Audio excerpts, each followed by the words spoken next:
Pupuksain! Ubos!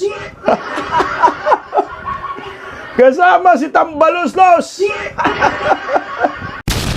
Si Vice President Inday Sara Duterte pa rin ang pinakamalakas na kandidato sa pagkapangulo sa 2028 presidential election.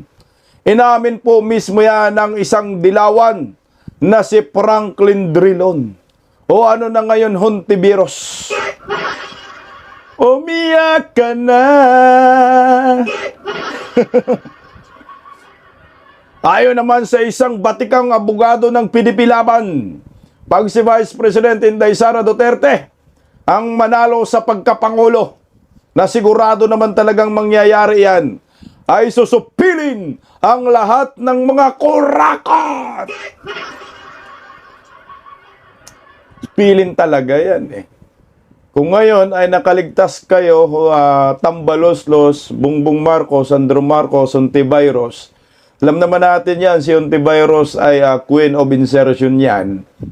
Pag si Inday Sara maging presidente, panigurado, kulong kayong lahat. Diyan kami makakaganti sa inyo. Kung ngayon ay puro kayo diversionary tactics patungkol sa flood control, pero pag si Inday Sara ang maupo, panigurado, iyak ang mga loko.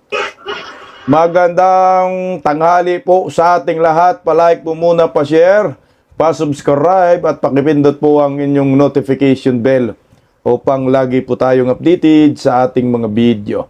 Suportahan rin po natin yung pangalawang YouTube channel ko po, ang Bisdak Historiador.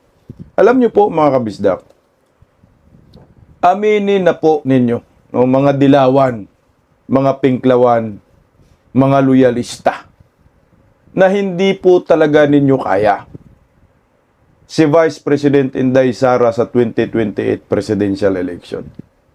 Mas mabuti pa mag-concede na kayo.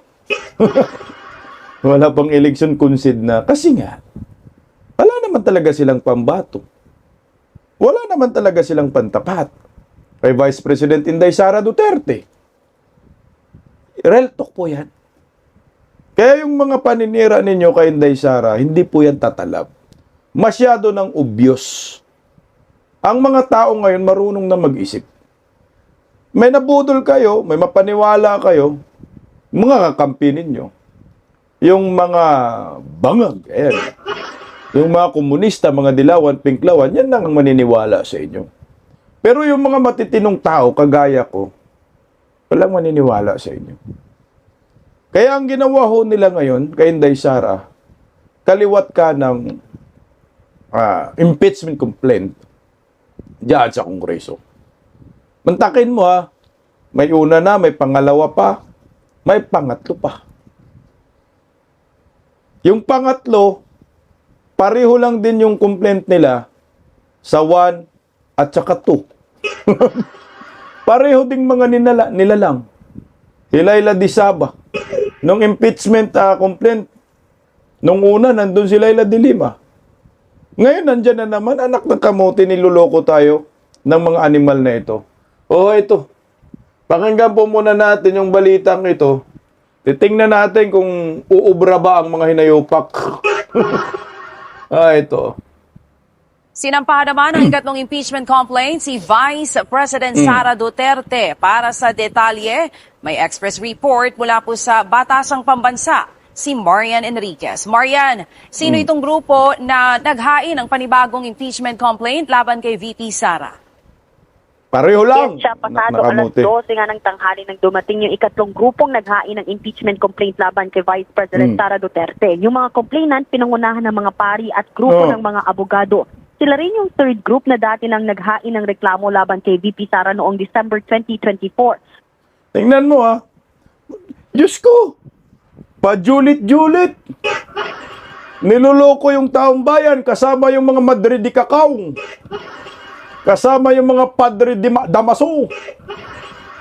Kasama yung Janel, ngayon Ramel. Uy, mga ulol. Tingnan mo, sila pa rin. Parehong mga mukha. Pero hindi nagsampa ng impeachment itong mga Madrid Cacao labang kay Bangag, no? Alam nyo, kayong mga Madrid, matanda na kayo, tangina, mga gurang na kayo. Mga senior citizen na kayo. Wala kayong ambag sa lipunan. Ngayon, ay nagkakalat pa kayo ng pagiging salot ninyo. Yan ang maliwanag dyan. Grabe yung separation of church and state eh. Wala silang pakialam dyan. Masyadong pakialamira itong mga Madrid Cacao. Itong mga padring mga manyakol. Diba? Father Flavi, magsaysay awardee. May naniniwala kaya to sa mga taong ito? Nagamit kayo, Madrid. Yung advokasya ninyo, magdasal kayo sa kumbinto. Yan ang advokasya ninyo. Magpapakalat kayo ng mabuting balita. Hindi kayo nagpapakalat ng kasalutan ninyo. Yan ang mahirap sa atin eh. Itong simbahang katoliko, masyadong nakikialam na talaga sa takbo ng panggobyerno. Hindi sana nag-educate lang kayo kung paano po magbago yung mga adik. Diba, Laila de Lima, kasama nila eh. Tinutolerate ng droga sa Bilibid yung panahon niya. Kaya nga nakulong yan dahil sa droga eh. Mga Madre, sumama kayo dyan. Anak ng kamuti, mga pare. Kung ako ang kamag-anak ninyo, hindi ko kayo papasukin sa bahay ko. Tingnan natin kung may mangyayari sa ikatlong impeachment na yan. Tulad ng dalawang naunang impeachment complaints, culpable violation of the Constitution, betrayal of public trust, graft and corruption, bribery, and other high crimes ang mga grounds for impeachment sa reklamo. Dahil yan sa umunoy plunder at malversation mula sa maanumalyang paggasta ng nasa 612.5 million pesos na confidential funds ng Office of the Vice President at ng DepEd sa ilalim ni VP Sara. Kasama rin sa kanilang reklamo ang testimonya ng umunoy bagman ni VP Sara na si Ramil Madriaga. Ang nag-endorso ng ikatlong reklamo, si ML Party List Representative Leila de Lima. Pakinggan natin yung kanilang pahayag. We have witnesses, we have documents to prove that the Vice President violated her oath. She should be removed from office for culpable violation of the Constitution, for betrayal of public trust, for bribery, graft and corruption, plunder, and malversation. Gago, no? Bribery, plunder, malversation, 600 million, tumubo yung 125 million. Hoy, sir. Shame on nyo naman sa mga bilyon-bilyon. 60 billion sa PhilHealth funds ni Bangag. Sinabi na mismo ng korte, ibalik nyo. Hindi ba yun? Betrayal of public trust? Hindi ba yun plunder? Hindi ba yun malversation of public funds? Putang ina, yung flood control, 1.5 trillion. Hindi nyo pinansin, mga hinayupak kayo. Tapos naniniwala kayo. Kayo mga madre kayo, mga animal. Naniniwala sila sa convicted. Naniniwala sila sa criminal. Naniniwala kayo, madre, sa drama ni Laila de Lima. Anak ng kagwang, yung witness ninyo. Ganap naman kayo ng witness na malinis ang budi. Yung kapanipaniwala, witness ninyo eh. Kidnap for ransom group, anak ng kagwang naman talaga. Madriaga, Laila de Lima, lalo nyo. Walang maniniwala sa inyo, madam. Anak ng kamote. An improved version noong mismo na mga articles of impeachment na pinadala noon as endorsed, as signed and endorsed by more than 1/3 of the members of the House. Sigurado rin po ako, just like the second complaint, napapasa ito sa sa stage ng pag-determine ng sufficiency informant substance and hanggang doon din sa pinaka-dulo ng proceedings sa House, which as I said, is yung pag-evaluate na ng mga ebidensya kasi sasagutin nga yan, papasagutin ang respondent, si VP Sara. Kapag pumasa na sa inform and substance. Lolo mo, mag-junel ka na lang, madam. Malabo yan. Mantakin mo, ma'am, nandun ka sa pangalawang impeachment. Nandito ka sa pangatlo. O ano yun? Pinagluloko nyo ang taong bayan eh. Yung una, pangalawa, na complaint ninyo, confidential funds, walang kamatayan eh. Ito yung mga pinakabubong mga complainant para sa akin. Antakin mo, sinabi na nga po ng Commission on Audit na unmodified opinion, walang problema. Plunder daw sa kanila. So, hindi sila naniniwala sa COA. So, mas expert sila sa Commission on Audit. Ang galing nyo, Dilima, no? Pero yung mga impeachment na yan kasi, alam naman nila na walang mangyayari dyan. Pero, siyempre, alam din natin na gawin nilang lahat ng resources nila gagamitin, resources ni Bangag, para lamang ma-impeach si Vice President Inday Sara Duterte. Kasi yun naman talagang pakay nila. Kasi nga, si Inday Sara, yan ang pinakamalakas. Wala na pong iba. Ay, namin mismo ng kanilang kalyado. Mamaya, sasabihin ko, labas natin yung statement ni Franklin Drilon. Wala talagang makatalo kay Inday Sara. Kahit anong gawin natin. Ang problema kasi, meron pa silang kumbaga opsyon para si Inday Sara ay hindi maging presidente sa 2028. Kasi supil talaga sila. Ayon sa isang abogado rin na magaling. Alam na natin kung sino yun. Mamaya, ipalabas natin. Pero, itong impeachment sa pangatlong impeachment, putang ina, walang kwenta yan. Sarswila pa rin yan. For optics pa rin. Binatikos po yan ang dating opisyal ng gobyerno.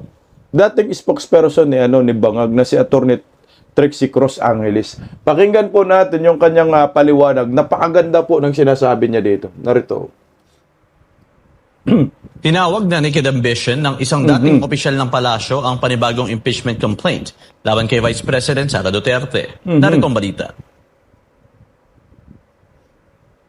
Nakaharap ngayon si Vice President Sara Duterte sa 3 impeachment complaints na inihain ng mga makakaliwang grupo kabilang ang Makabayan Bloc, civil society organizations at mga religious groups. Ang mga reklamo ay kaugnay sa umano'y hindi tamang paggamit ng confidential funds ng Office of the Vice President at pati na rin noong siya ay nagsilbing kalihim ng Department of Education. Ngunit ayon kay dating Malacanang Press Secretary na si Attorney Trixie Cruz Angeles, mababa umano ang kredibilidad ng mga reklamong inihain laban sa Vice Presidente. Matatamis lamang anya mga pahayag ng complainants upang palabasing nakatuon ito sa accountability at transparency. Ngunit halata ang tunay na motibo ng mga ito. Exactly. Mababa na ang kredibilidad since last year. Ang tawag dyan in English, naked ambition.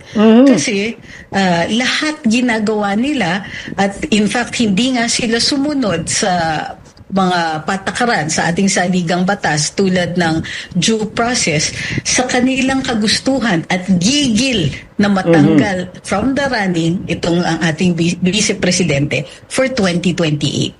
Dagdag pa ng Tama. abogado, nagmadali ang makakaliwang grupo na magsampa ng reklamo dahil nabahala sila na matulad sa nangyari sa impeachment kay Pangulong Bongbong Marcos Jr. At ang tingin ko, medyo nag-aalala sila na baka may maghain ng isang mahinang reklamo katulad ng nangyari dun sa presidente at mai-inoculate, mababakunahan, kumbaga, ang vice-presidente ng 1-year Baron. So, nagmadali sila.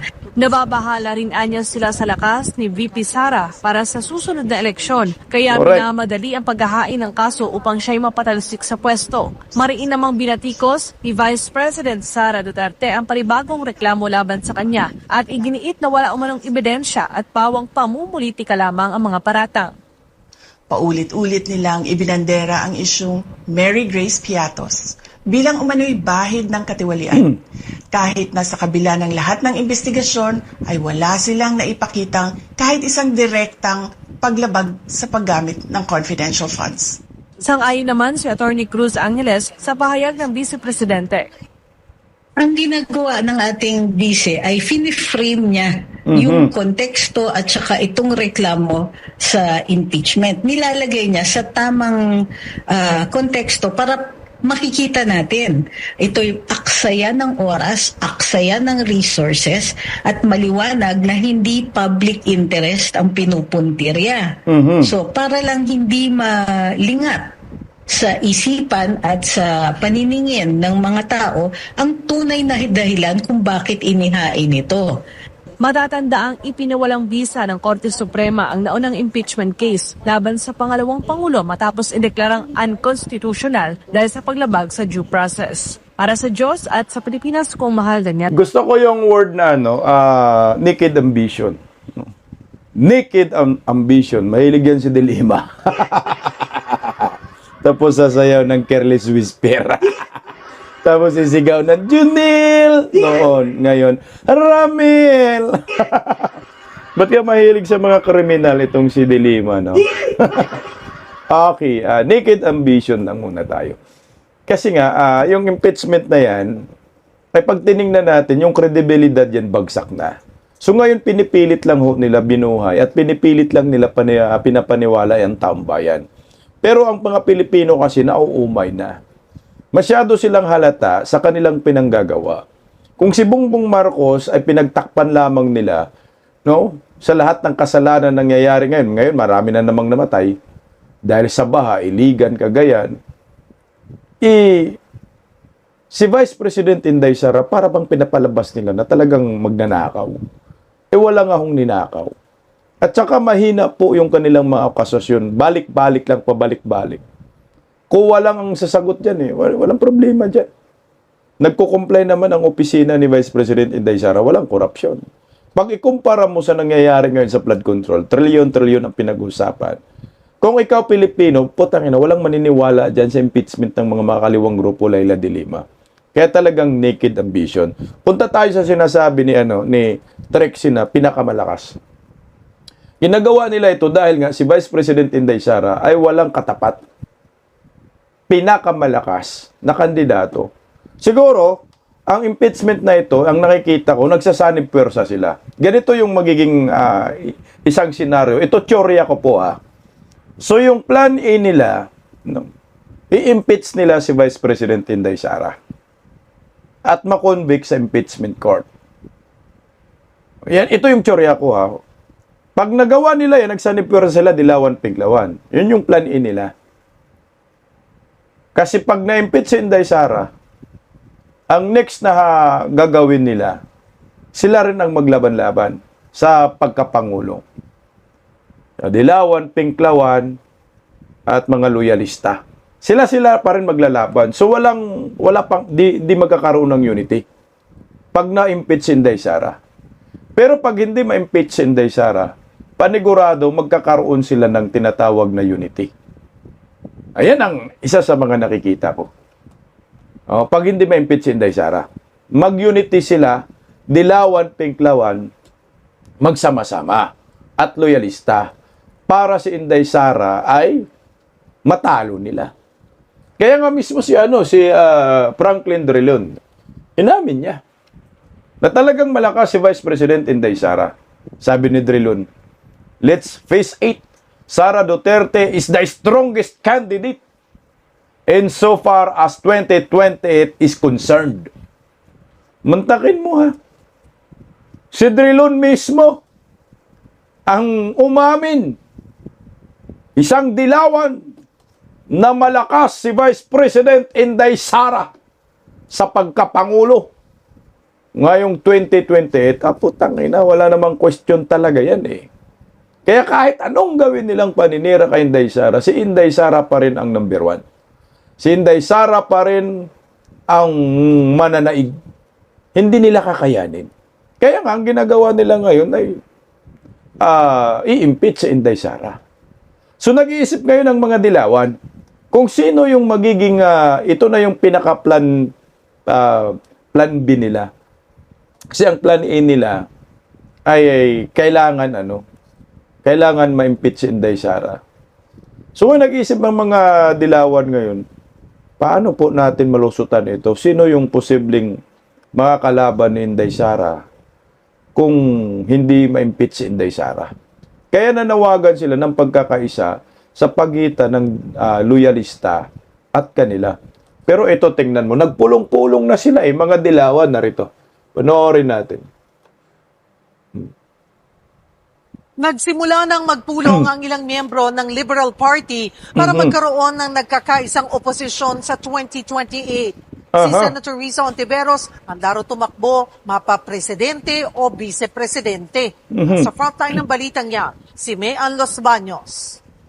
Kung ang unit team ni na Pangulong Bongbong Marcos at Vice President Sara Duterte kumalas na, naghahanap naman ngayon ng alas sa 2028 presidential elections ang nagpapalakas sa United Opposition. Pagsasanib puwersa ng Liberal Party, Akbayan at Mamayang Liberal. Siguro naman. Tutangay na, holiday of insertion. Mula nung naghati yung unit team nila, I think mas naging stark yung ganyang gap or pagkukulang sa ating pambansang eksena, and mas siguro naramdaman ng ating mga kababayan na baka may iba pang alternatibo. And umaasa ako na pwede kaming magbuo nun at mag-alok nun. Nitong mga nakaraang Lalo! So, alok ka ng unit team. Antindi! Unit team! Sa pagitan ng mga bangagista, tangamista, at mga dilawan, pinklawan, mga lutang din. Sige nga, kung kaya ninyo. Tuloy, Ang linggo, kapansin-pansin ang napapadalas na tila reunion ng mga kakamping. Pinag-uusapan na ba nila ang mga magiging pambato nila sa eleksyon? Paliwanag pa ni Senator Hontiveros, hindi pa nila napag-uusapan at hindi pa napagdedesisyonan kung sino mismo ang bubuo ng tandem na mamalukin nila. Pero ang mahalaga daw ngayon, mapagkaisahan nila ang prinsipyo at common values ng liderato na ilalaban nila sa 2028 national elections. Hirap na hirap sila ngayon. Ayon sa senadora, bukas siya sa kahit anong posisyon, mapapresidente man o vice-presidente. I would be willing to take on any task na hihingi ng United Opposition. Yun yung intention o desire ko na lalaban kami sa 2020. Oh, lol! Na mag-alok sa ating mamamayan ng pinakamalakas at credible na kandidato. Pinakamalakas? Credible na kandidato? Saan? Our Lady of Insertion, lo nyo. Tangay na hirap kang manalo sa pagka-senador, los.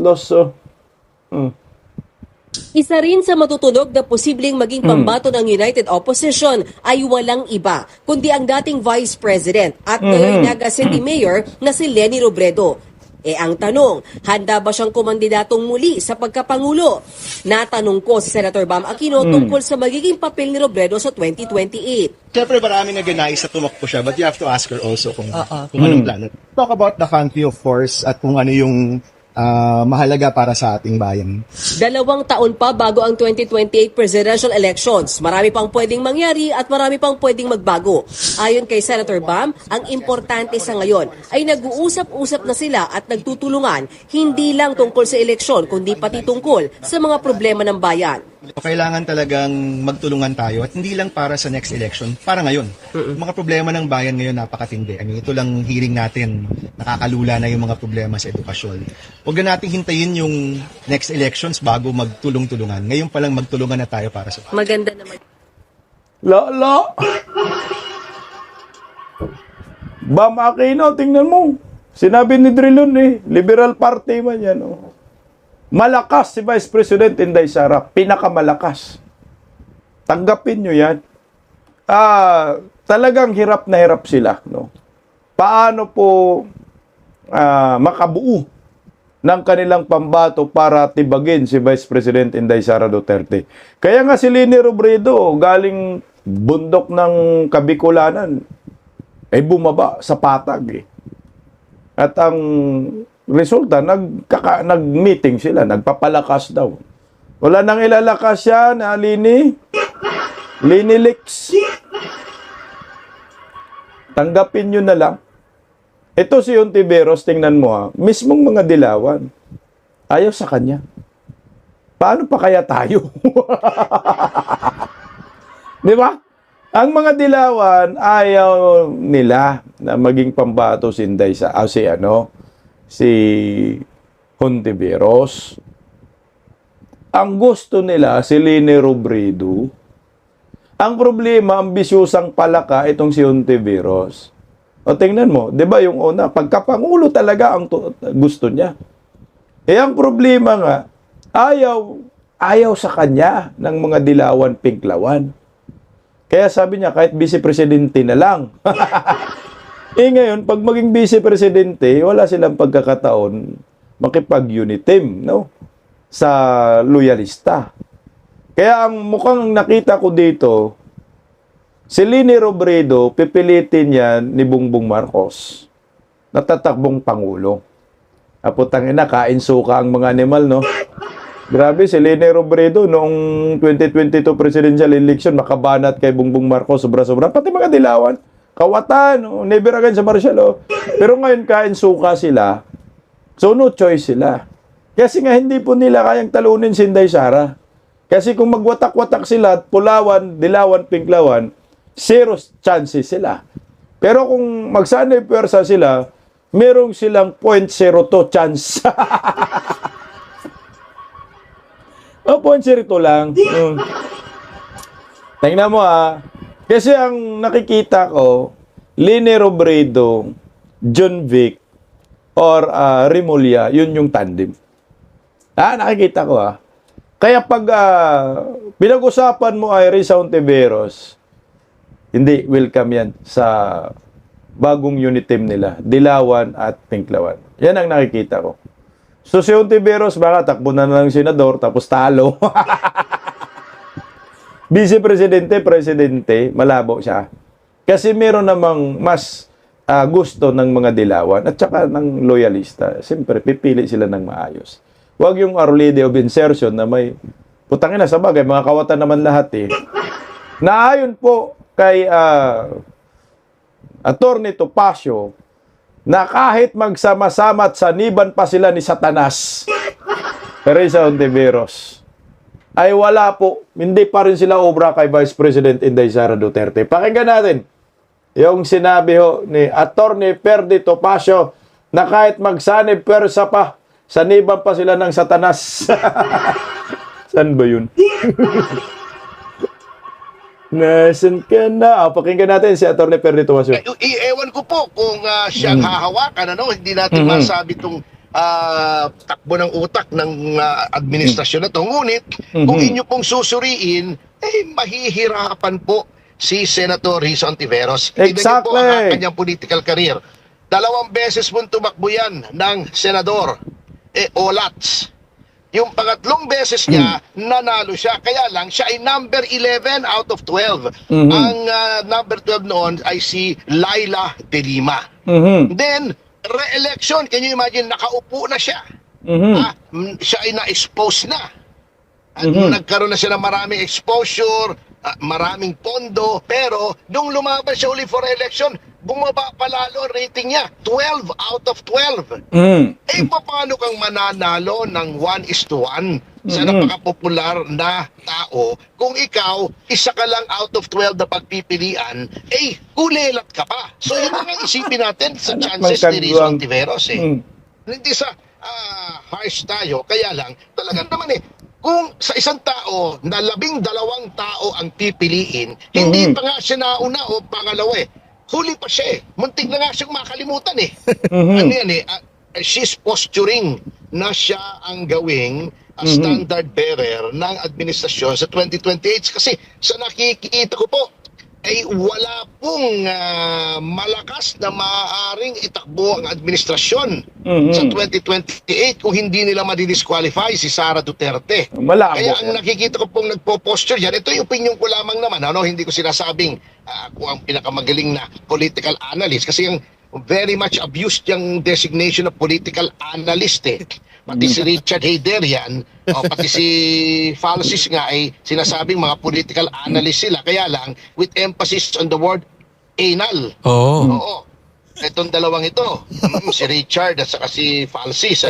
Anyway, yung sila po yung administrasyon ay nagpapalipad ng sinasabing trial balloon kung sinong tingin nila ay pwede nilang gawing manok sa 2028. So nandyan si John Vic Remulla na sinabi na siya'y tatakbong presidente. He's testing the waters. Andyan si Risa Ontiveros. So tinitignan po niya.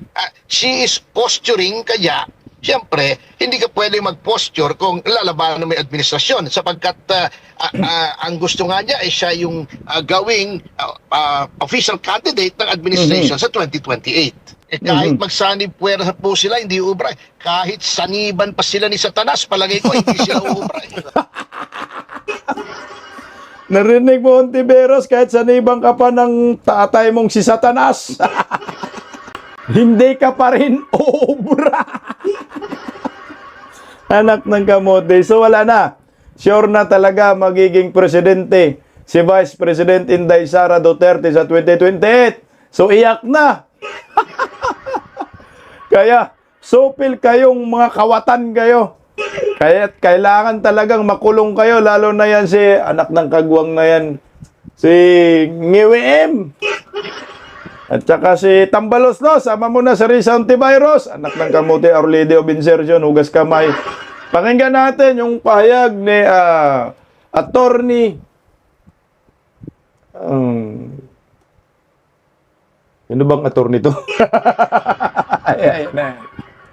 Ayan, Attorney Torion, isa sa mga legal team ni Vice President Inday Sara, nang sabi niya, susupilin lahat ng mga kawatan pag si Inday Sara maging presidente. Alam naman natin na lunod na ang bayan natin sa korupsyon. Alam ko na kung yung ating Vice Presidente magiging presidente in the future, lahat po itong mga kurakot ngayon ay magsisitaguan.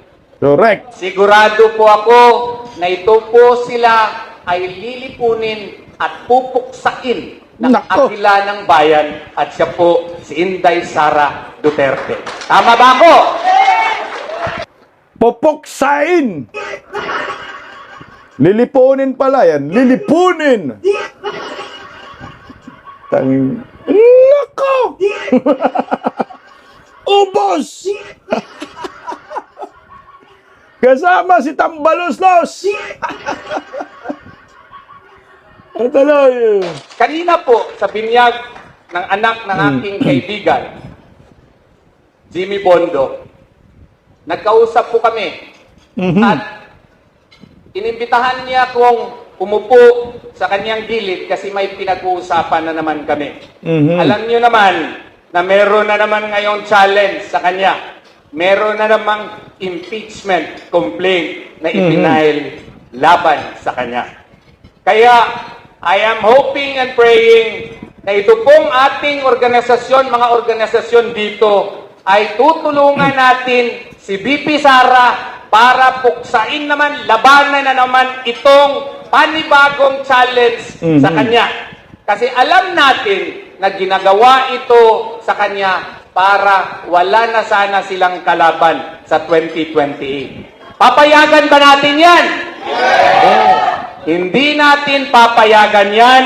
Lalabanan natin yan. At yun po ang aming pinag-uusapan po kanina. Kaya, ngayon pa lang, maghanda na po tayo. Yung ating mga bakos sa Binisaya pa, atuan na niktan. Nga naman, kaysa umaabot nga adlaw, in the few days from now, we will be up again to great challenges. And I hope and pray na ang mga organisasyon na nandito ngayon ay tuloy na susuporta sa kanya kay VP Sara Duterte. Kailangan talaga puksain! Susupilin! Patay kayo. Puksaan na to. Kaya yan Vice President Inday Sara, nakikita ko. Talagang mapuksa tong mga animal. No? Kasi alam naman natin, ang Team Duterte, ang pamilyang Duterte, talagang kamay na bakal yan.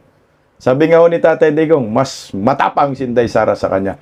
Pero pakinggan po muna natin saglit itong si attorney, abogado, no? Talagang mabago Raul ang Ambino. sistema ng ating gobyerno. Pero paano babaguhin ito sa isang mapayapang pamamaraan? Kailangan natin ang isang, tulad ng sinabi ni Atty. Torion, a leader who has a vision for peace, for prosperity, for the development of our country. A leader who has a vision to know the problems as well as the solution of these problems in order to lift up the lives of every Filipino. And there is no other person who can do that. Only Vice President Inday Sara Duterte. We know that she will not be beholden to any oligarch. We know that she is not going to be beholden to any group. She will only be beholden to the Filipino people because she is our Agila ng Pilipinas. Hindi na po Agila ng Mindanao. Si Inday Sara, Agila na siya Pilipinas na. ng Pilipinas.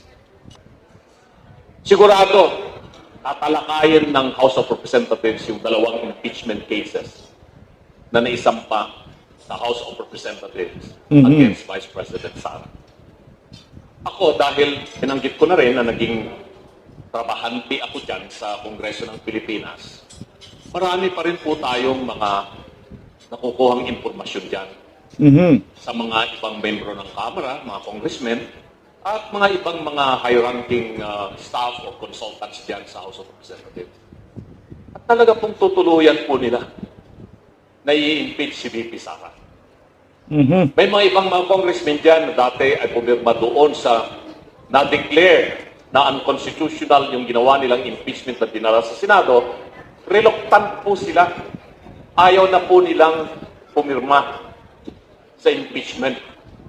Kailangan kasi, para dumiretso kagad ma-fast track, express, mapunta sa Senado yung impeachment, at least one-third of all the members of the House of Representatives will sign and endorse this impeachment in order that it's going to proceed to the Senate forthwith. Medyo yung mga iba, hindi nila batik na uulitin yung kanilang pagkakamali. Dahil alam naman natin lahat na ang kapalit ng kanilang pagpirma doon sa naunang impeachment complaint na dineclare na unconstitutional ay may kapalit na pera. At pinanggit yan ng mga ibang mga kongresista na pinanggit na kapalit ng pagpirma nila doon sa impeachment complaint ay magkapalit na pera. Perang public works, perang flood control. Hindi po nila yon may tatago. Alam na po ng taong bayan yan. At lahat po ng mga membro ng Kongreso ay suspect sila na nakatanggap. Lahat sila yan nakatanggap. Pinagtakpan lang ng ICI at pinagtakpan lang ng Senate Blue Ribbon Committee. Kasi nga pinagtakpan din si Bangag, anak ng Kagwang. Kaya nga dapat makarma tong mga animal. Kung hindi maparusahan itong mga buhayang ito, panigurado pag si Inday Sara maupo, maging presidente talaga si Inday Sara. No? Supil kayo, poksa talaga kayo. Yan ang sabi ni Attorney Turyun.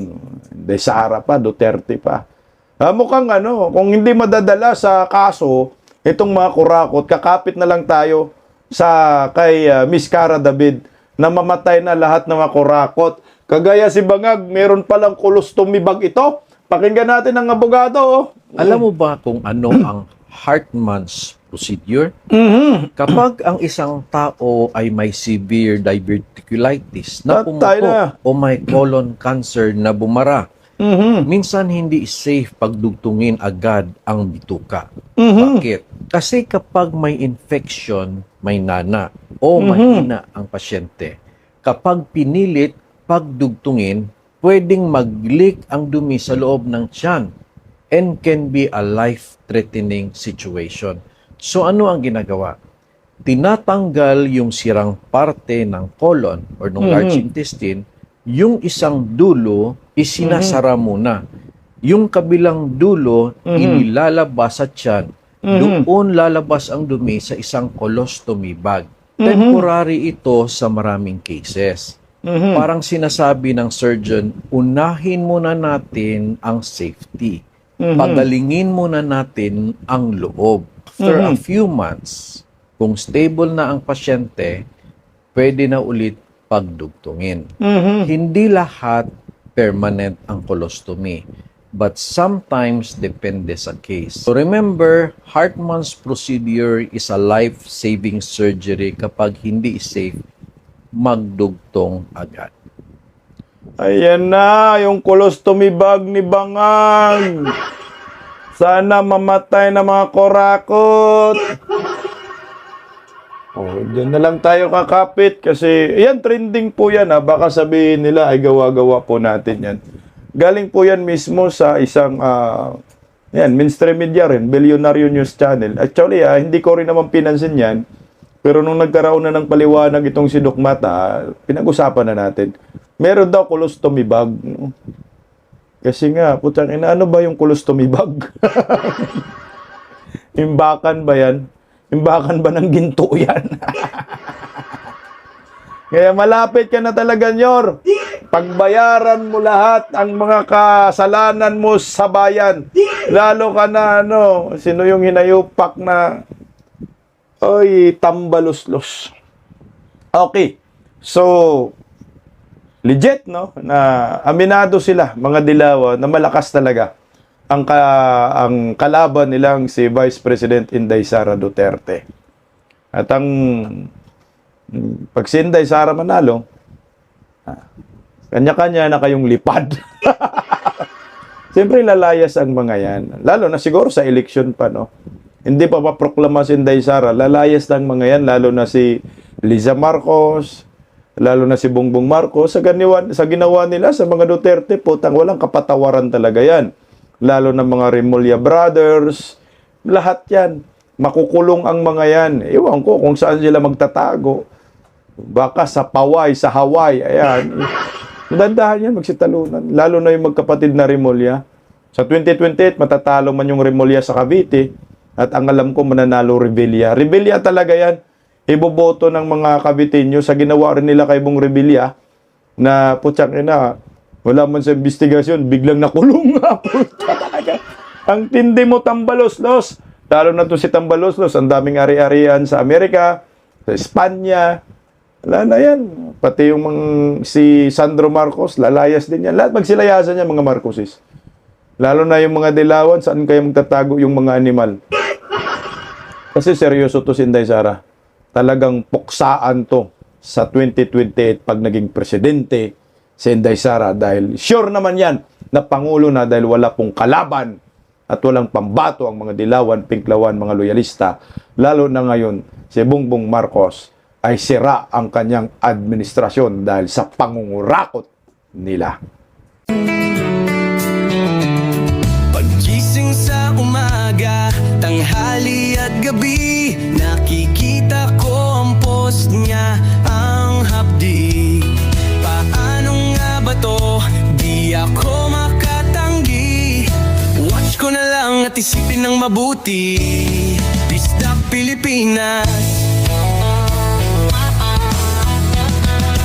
Bisdak, tinig ng katotohanan. Sa bawat vlog may laban sa kasinungalingan. Mulat ang mata, gising ang masa. Bisdak Pilipinas, para sa bayan, gumigising sa diwa. Sa likod ng kamera, tapang ang dala, walang sinasanto kung mali ang gawa. Hinay-hinay, pero palaban. Boses ng tao sa digital na labanan. Bisdak, tinig ng katotohanan. Sa bawat vlog may laban sa kasinungalingan. Mulat ang mata, gising ang masa. Bisdak Pilipinas, para sa bayan, gumigising sa diwa.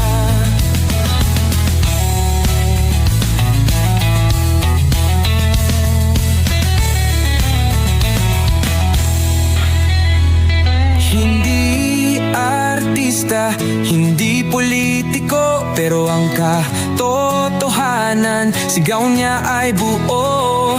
Sa YouTube o Facebook man siya makita, may aral ka pa rin, may uwi sa bawat salita.